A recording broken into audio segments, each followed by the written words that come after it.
And this is NFGeeks. All right, Julia, thank you very much for coming back and being on NFGeeks for another episode. Always. Right? Okay, so this episode, and this is a very good NF episode to talk about, and a lot of people on the forum are going to appreciate this. Mm-hmm. I don't know if everybody will, but a lot will. And that is the issue of feminism. Okay, and, to talk about it and to hear your views and how it connects to being an NF and all that. Okay. That'd be really great. So first of all, would you use the term that you are a feminist? Could we say that you're a feminist? Yeah. Okay, that if I say what is a feminist, you would consider yourself one and have those attributes. According to my definition, yes. Okay, so then let's take it a step back then. What does the word feminism mean to you? To me, honestly, feminism is actually pretty simple. It's that, women should be able to take up as much room in the world as men. Mm-hmm. Should have, all the same rights, equal pay, all of that classic stuff. But also, and this is something I hold very deeply, is that we should not have to, in order to, rise as a sex, let's put it that way. Sure. We should not have to fit into the masculine construct that is already there. That's interesting. I was saying something similar to that in class this week. Because I do think men and women are different, and women bring a different energy and have, not that we can't work in the same fields or whatever, but that, women, I think, and this is like a total generalization, but actually I'd rather than say women, I'd rather say feminine energy, because some men have feminine energy and masculine energy, and I think it's within everyone. So actually what I'm going to say is that there is an imbalance in our world between masculine energy and feminine energy. And it would benefit all of us to allow feminine energy to become stronger, and it would make both men and women more well-adjusted people. All right. That was a great. They're gonna love that. What a great definition. All right. So now, basing on that, what would you define a feminist as? So I mean, I think it's tough. Feminism is a word that's been tossed around and kicked around, and it's a little dirty, and it's like a sticky ball that's collected all kinds of crap, and people have attached all kinds of images and thoughts to it, and I almost feel like we need a new word, but so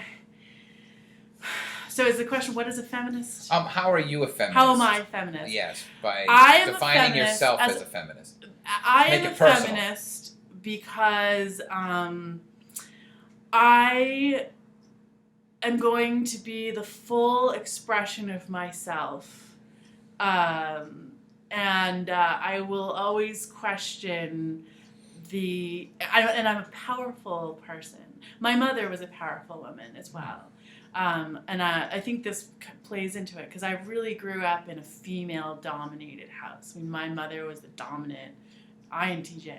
She was the dominant she was a dominant person. I'm not necessarily a dominant person. I'm a big personality. Mm-hmm. So I kind of already come into it as like, well, I don't really fit in the shadows very well. So I just kind of like come in like, this is me, big hair, there's nothing small about me. It's all good. Yeah, that's me. And it's very ENFJ. Yeah. so I kind of come on the scene, and I think, in my life I've felt like a sort of a pushback from that a little bit, from like mass, males. It's like, don't be so strong. Don't, be a little less.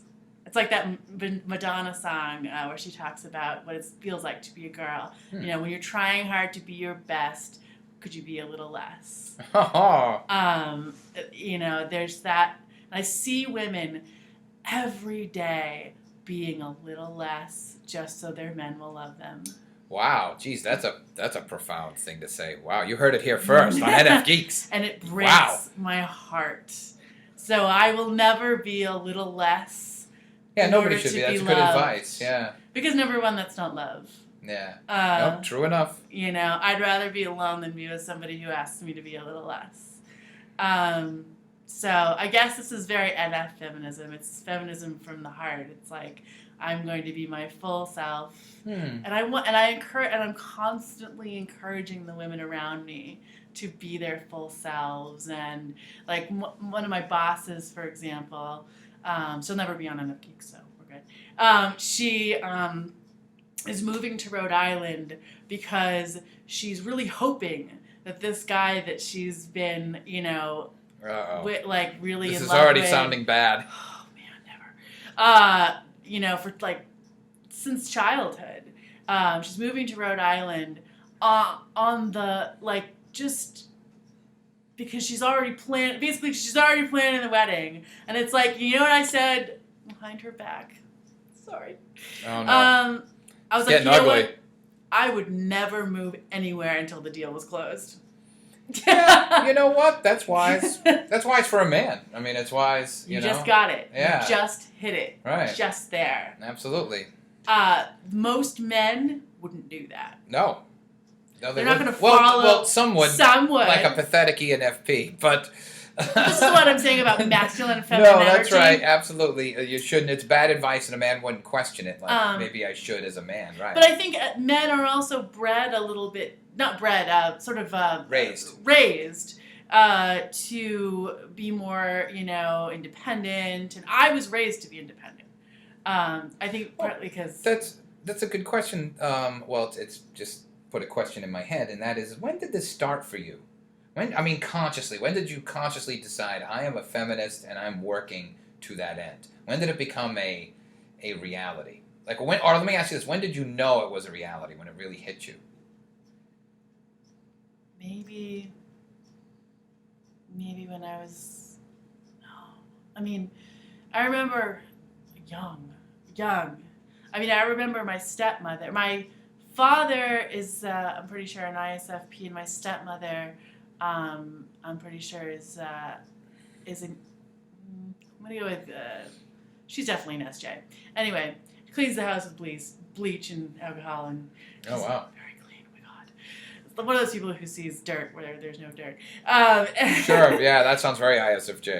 But she was brought up in the tradition, SJ, of women being taken care of by men, and so I was there for the summer, and I remember, we were talking about something about what I was going to be when I grew up, and she said, "Oh, don't worry, you'll get some rich bastard to take care of you."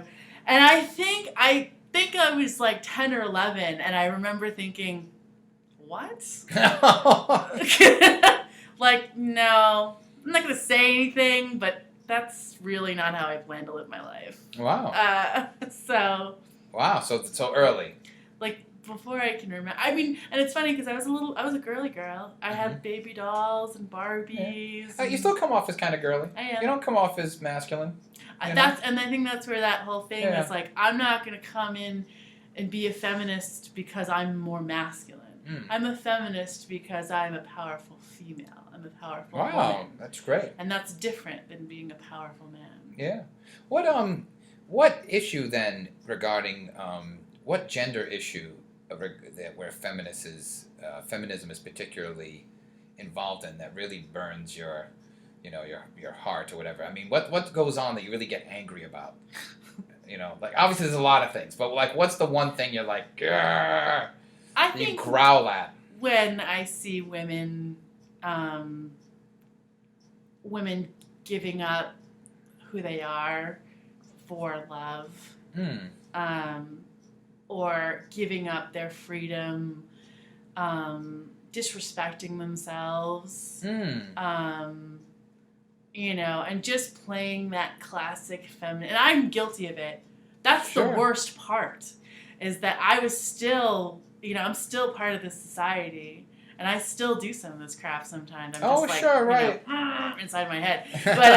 But when I see women, you know, it's the internalized oppression really bothers me. So it's not so. All right, let me make sure I understand. It's not so much the woman. Are you mad at the woman herself? No. Or that we live in a world where that situation arises. It's not anger. It's painful. It's painful to watch. Wow. And I know that you know, like an NFJ, I make it a big world thing. Yeah. So I see my friend, and I'm just like, oh man, I hate like the way the world is. Wow. Where women are giving up parts of them. They feel that they must give up parts of themselves to be loved. Yes, I have a similar one, and again, what's great is it's more individual than it is sort of conceptual, and it relates to what your experience and what your stepmother said is what bothers me is when a woman marries for money, and not necessarily out of greed. You know what I mean? That it sort of implies a woman cannot take care of herself. She can't work. She can't have a career. She can't possibly have that freedom, that economic freedom that a man has. You know, that's the one that I get upset about. No, you don't have to. Yeah. You could get a master's degree and go out there. And, there's that great line. I forget what Marilyn Monroe movie it is. Oh, but, this is interesting. Marilyn Monroe. There's this great line from one of those movies. Maybe it's I don't remember, but she says, "Well, did you know that a man being rich is like a woman being pretty? It shouldn't be the whole reason, but boy, does it help." Oh, boy, that's yeah. See, that bothers me. Bothers me too. I mean, it's a bummer. I mean, it's a bummer. It's Marilyn Monroe. Yeah, she's tough. I'm not a big Marilyn Monroe fan. You know, I don't know if I'm breaking on the fence. ranks. I think she's fascinating. Really? But that's how I take a lot of things. I'm just like, that's interesting. I'm not going to take a view. Well, I guess I'm mad at other men, actually. I don't know if this is feminist, but I'm mad at other men because they're like, oh, she's so awesome even though it's been 50 years. Like, no, she was a train wreck. You know what I mean? No. She's a train wreck. It's not awesome. You know? All right, so so let's make it personal now. Have you ever encountered real... I mean, I know all women do, but real sort of sexism in your life that you were sort of stunned, like jaw-dropping stunned that somebody had said this to you, or like you had a direct experience with, as opposed to just conceptual? Well, yeah.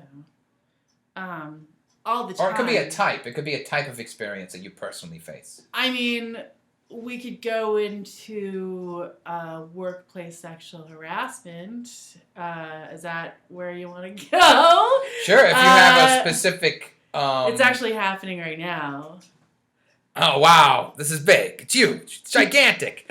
You're hearing it first. All sorts of boundaries are being broken. That's great. Yeah, well, of course, after that revelation, yes. I so want to hear it because I'm an ENFP and I love this type of stuff. So, okay, so this ahead. is the deal. All right. I'm gonna do a little backstory. So, sure. So you know, I've been in theater and then I've been in social work, both female-dominated fields. Oh, indeed, it sure is. And I'm still in a nonprofit, and it's still female-dominated. But I've not had a lot of male bosses. No. You know, and in a way, even though sort of NFs I think go toward the nonprofit, so there's that. But also, there's a part of me that has just been hiding there. I don't want to see it. I worked for a very brief time during grad school. I worked in the financial district of Boston. I worked at an investment bank. Wow.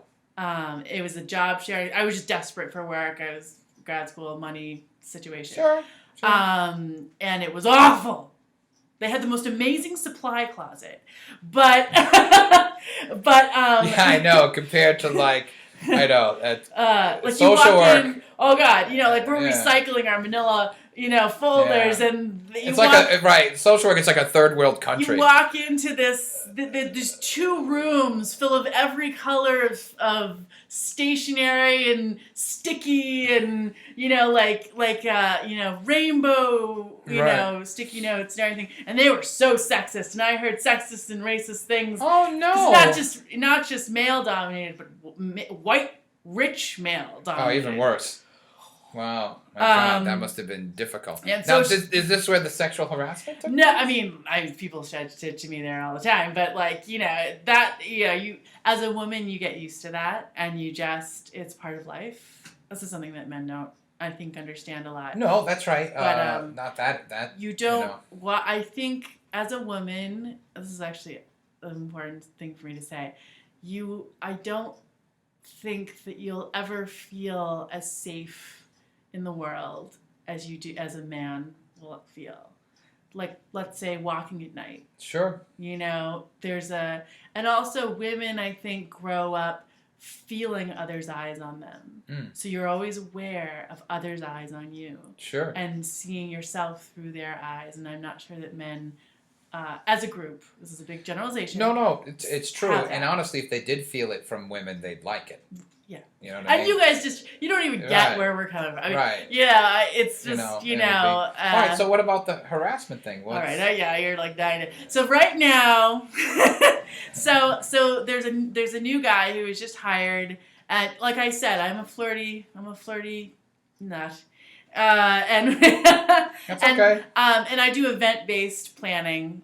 Event-based fundraising. So we were at a golf event. This is like the first time that I met this guy, and he doesn't work in our office. He just comes into our office for support sometimes, because he doesn't actually have an office. He works out in Worcester.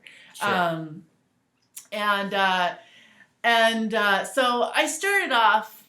So in the office, I'm very serious and structured, but out at events, I'm very outgoing. Yeah, that's right. I felt that when I met you. Yeah, absolutely. Actually, I met Mike at a walk, and I'm on, and I'm like, people, how could I have ever doubted being an ENFJ? Yeah, I'm convinced. I get silly, and I get casual, and and when I get silly and casual, I also get flirty. Sure. Don't we all? And and so he took me out on a golf cart, and we were gonna go give some of the golfers water and stuff, and we're driving around, and I'm being silly, and I'm not very guarded with what I say.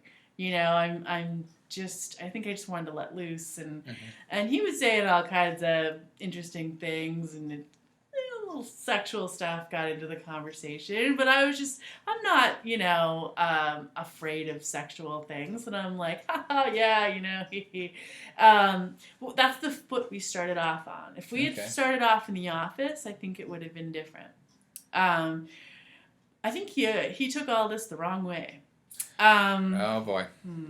So we continued to sort of be very, he bought me a beer, and like I don't know. I should not have gone there, but you can't blame the woman. This is not my fault. No, I agree. Just because you had a beer doesn't mean no. I could have been with somebody else. Exactly. And they would never have gone there. Yeah. But anyway, so fast forward to now. So our relationship has been very like, hey, how you doing? Worcester, and like. And then all of a sudden, it took a turn. So we were at a company retreat, and I have large breasts, and there was a caterers coming by, and he's like, oh, watch out, and I was like, and so I stepped back. And I was like, oh, thanks for looking out for me. And he was like, well, actually, I was looking out for your boobs. And I was like, he's like, well, you have 2 of them. And I was like, weird comment. All right, so it hit you the wrong way. Yeah, but still, I didn't want to go there in my head. I'm totally like, oh my God, like, I can't believe I didn't get this. Like, Julia the feminist, totally missing this. Oh. Because I didn't want to deal with it. Sure. And then I told a boss of mine at work that I'm very close with, this kind of slipped out, and she's like, she got serious, and she was like, Julia, that's serious. And I was like, you're right, it is serious. We gotta look out for this. And then that very same day, he came into the office, and boy, was he in my space bubble. This isn't good. So like he said some weird stuff and everything, but the defining moment for me was when we were working on some flyer for his event, and he imagine like you're me and you're sitting at the computer, and he got up and he's like, let's work on this. And he's like, wow. Right. So right in the personal and I'm space. just like, no. like I'm just trapped. I'm like the rest, and I just started to get really freaked out, and like he kept coming around my desk and like just getting, always trying to touch me, like oh, poor Julia. I know. Well, what is all right, so because we gotta I know we have to keep going. we have to finish up, so let's get a final point in. What is this? How does this all relate to your feelings about being a feminist and and dealing with feminism? Like, what's the real cap you'd put on this? This sexual harassment. Oh thing? yeah, this whole thing, because Okay. you can't get more feminist issue than sexual harassment. No, you can't. Rape, obviously, but yes. this is on the top 5. I used to work for the Boston Area Rape Crisis Center too. Well, there you go. But I guess I would say that in my larger sense of the world, I have all these ideas about feminism. Mm-hmm. But still, as a woman who's grown up in this world, I'm still vulnerable in the same way that other women are. And so I'm a little upset at myself for not having seen this sooner. I mean, it's something I'm learning from, and as I said, I'm good at growth. But it's tough because it's like on a personal level, I have the same struggles as every other woman. In spite of being a feminist, it doesn't mean that you don't have to face the same battle and also feel the same way. Yeah. Yeah. Wow. Absolutely. Oh, that's very profound, isn't it? All right. Well, thank you, Julia. That was very fascinating.